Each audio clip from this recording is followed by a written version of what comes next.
जय हिंद दोस्तों, स्वागत है आप सभी का आपके अपने चैनल गोनार्दवासी में। ये वीडियो विशेष करके ग्राम प्रहरी या ग्राम चौकीदारों के लिए है। ग्राम चौकीदारों से संबंधित एक रिट याचिका माननीय उच्च न्यायालय इलाहाबाद में 2022 में दायर किया गया। रिट याचिका का नंबर था रिट ए नंबर 18956 ऑफ 2022। ये रिट याचिका का नंबर था।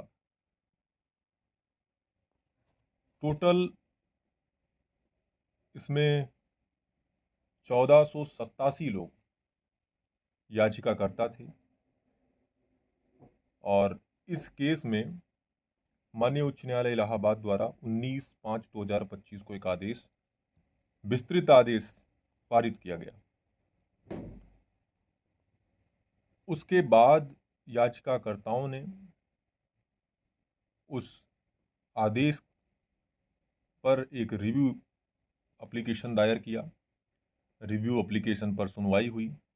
माननीय न्यायालय ने रिव्यू एप्लीकेशन को खारिज कर दिया, लेकिन एक सुझाव जरूर दिया। सुनवाई के दौरान माननीय न्यायालय ने कहा कि आपको स्पेशल अपील दायर करनी चाहिए थी, क्योंकि रिव्यू एप्लीकेशन में संशोधन होने की गुंजाइश नहीं है। क्यों नहीं है? क्योंकि जितने फैक्ट, जितने एविडेंसेस, जितने डॉक्यूमेंट्स, जो चीज़ें थीं उस समय उपलब्ध, उसके आधार पर बेहतर आदेश माननीय कोर्ट ने दे दिया है।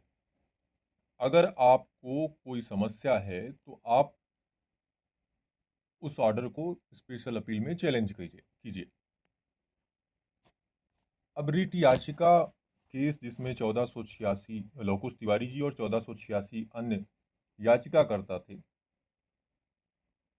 उन्हीं लोगों में से कुछ लोग, जिनमें 52 लोग हैं, उन्होंने कंटेम्प्ट केस दायर किया। रिट याचिका केस की अगुवाई कर रहे थे राजीव शुक्ला जी। उन्हीं के नेतृत्व में रिट याचिका भी दायर हुआ, रिव्यू एप्लीकेशन भी दायर हुआ और फिर ये कंटेम्प्ट केस भी दायर हुआ। कंटेम्प्ट केस का नंबर है contempt application number civil number 4489 of 2026। Party इसमें है अजय सिंह और 51 अन्य बनाम Sanjay Prasad additional chief secretary और 2 अन्य लोग, ये प्रतिवादी हैं। इनकी तरफ से यहाँ पर जो अधिवक्ता हैं उनका नाम यहाँ पर दिया गया है। कोर्ट नंबर 53 में आपका ये केस लगा हुआ था ऑनरेबल जस्टिस विकास बुधवार साहब के यहाँ, और 20 जुलाई 2026 को माननीय न्यायालय ने यह आदेश किया। आदेश होने के बाद तरह तरह की बातें जो हैं कि अब क्या होना चाहिए, क्या कंटेम्प्ट सही है, क्या स्पेशल अपील सही है, क्या चीज़ें होनी चाहिए, उसको लेकर आपस में ही चर्चाएं शुरू हो गई हैं। हमसे भी पूछा गया, तो हमसे कुछ लोगों ने तब भी इसके बारे में पूछा था, तब भी मैंने कहा था कि अगर रिव्यू से कुछ नहीं मिल रहा है तो एक स्पेशल अपील दायर कीजिए। लेकिन कंटेम्प्ट केस दायर हुआ, कंटेम्प्ट केस पर यह आदेश आया। अब आदेश जो मैंने दिखाया उसका हिंदी अनुवाद मैंने किया है, एक एक पैराग्राफ का, वो आप देख सकते हैं।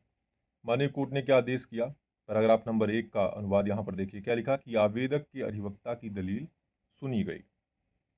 दूसरा क्या है, यह अवमानना याचिका दिनांक 19/5/2025 को रिट ए संख्या 18956 ऑफ 2022 लवकुश तिवारी एवं अन्य बनाम उत्तर प्रदेश राज्य में पारित आदेश की जानबूझकर अवहेलना का आरोप लगाते हुए दायर की गई है।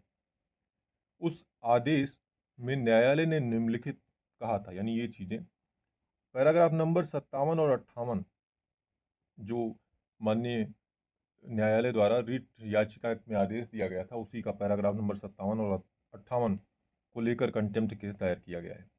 पैरा नंबर 57 में क्या है कि न्यायालय का यह मत है कि याचिकाकर्ता इस बात के अधिकारी नहीं है कि राज्य सरकार को कोई ऐसा परमादेश दिया जाए जिससे उनके मानदेय अब्लिक वेतन को बढ़ाकर राज्य पुलिस के नियमित पुलिसकर्मी के न्यूनतम वेतन के बराबर किया जाए।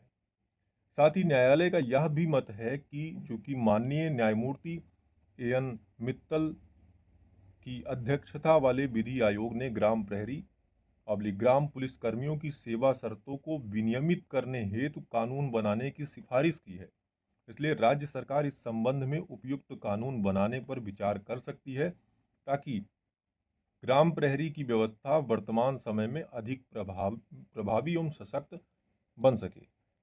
ये रिट याचिका में जो आदेश हुआ था उसके पैराग्राफ नंबर 57 में लिखा हुआ है। 58 में क्या लिखा हुआ है? दोनों रिट याचिकाओं का उपर्युक्त निर्देशों के साथ निस्तारण किया जाता है। फिर क्या है? तो ये तो पैराग्राफ नंबर कंटेम्प्ट एप्लीकेशन के आदेश का पैराग्राफ नंबर 2 है, जिसमें रिट याचिका के आदेश का पैराग्राफ नंबर 57 और 58 को कोट किया गया है। क्यों किया गया है? क्योंकि इसी पैराग्राफ को चैलेंज करते हुए कंटेम्प्ट केस यानी अवमानना याचिका दायर किया गया था। तीसरा क्या है?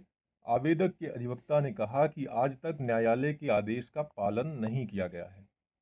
पैराग्राफ नंबर 4 है कि राज्य की ओर से उपस्थित अधिवक्ता श्री अभिनव प्रसाद राज्य विधि अधिकारी या अधिवक्ता ने दिनांक 18/7/2026 का राज्य सरकार का एक पत्र न्यायालय के समक्ष प्रस्तुत किया। उसमें बताया गया है कि माननीय न्यायमूर्ति एएन मित्तल की अध्यक्षता वाले विधि आयोग की रिपोर्ट को लागू करने का मामला अभी राज्य सरकार के पास विचाराधीन है।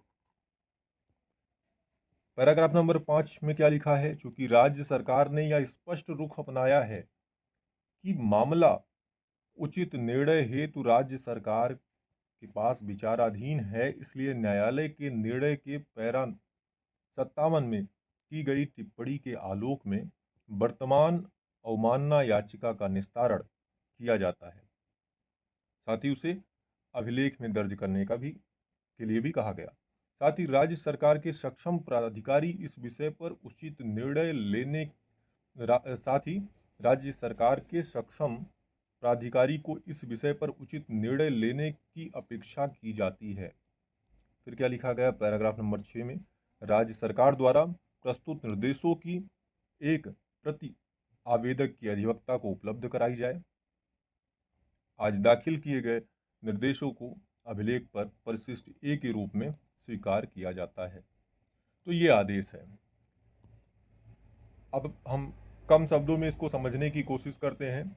याचिकाकर्ताओं का कहना था कि रिट याचिका में 19/9/2025 को जो आदेश हुआ उसके पैराग्राफ नंबर 57 और 58 में जो आदेश माननीय न्यायालय ने दिया था उस आदेश की जानबूझकर सरकार के द्वारा अवहेलना की जा रही है, इसलिए उन पर अवमानना की कार्रवाई बनती है। उन्होंने कहा कि आज तक रिट याचिका में हुए आदेश का पालन सरकार के द्वारा नहीं किया गया। सरकार की तरफ से उपस्थित अधिवक्ता या राज्य विधि अधिकारी ने माननीय कोर्ट को सरकार के द्वारा आया एक पत्र दिखाया, एक निर्देश दिखाया, जिसमें उन्होंने बताया था कि जो माननीय न्यायमूर्ति श्री एएन मित्तल साहब की अध्यक्षता में विधि आयोग की रिपोर्ट बनी थी उससे संबंधित मामला अभी भी सरकार के यहाँ विचाराधीन है। तो ये चीज़ें स्पष्ट रूप से जानकारी मिलने के बाद माननीय न्यायालय ने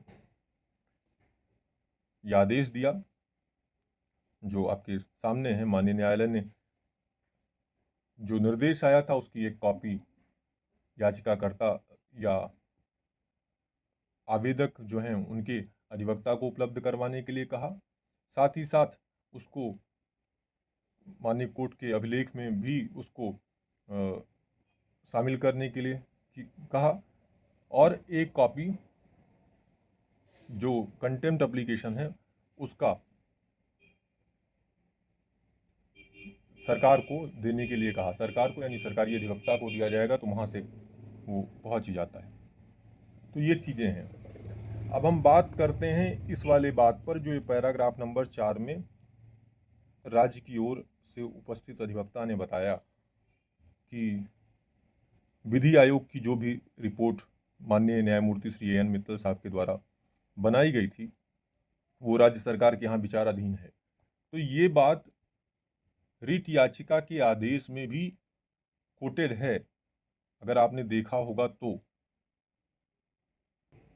रिट याचिका वाले केस में जो आदेश हुआ था उसका अगर पैराग्राफ नंबर 26 पढ़ा जाए तो आप देखेंगे उसमें भी ये चीज़ें बताई गई थी कि विधि आयोग की रिपोर्ट जो है उस पर कार्रवाई अभी सरकार के अधीन विचाराधीन है, सरकार के यहाँ विचाराधीन है। वही चीज़ आज भी यहाँ पर बताया गया है। तो ये आदेश हुआ है। उम्मीद है कि मेरे द्वारा दी गई जानकारी से आप संतुष्ट होंगे। कोई प्रश्न है तो कमेंट के माध्यम से पूछ सकते हैं। और आप सभी लोग, जितने भी लोग हैं, जितने भी चौकीदार हैं, 70,000 या जो भी संख्या अभी वर्तमान में है, अपने स्वविवेक से समझिए कि क्या इसमें आगे की कार्रवाई हो सकती है और लोगों से समझने की कोशिश कीजिए। मेरे हिसाब से स्पेशल अपील इसमें दायर होना चाहिए था। अवमानना याचिका दायर हुई, जो आदेश आपके सामने है।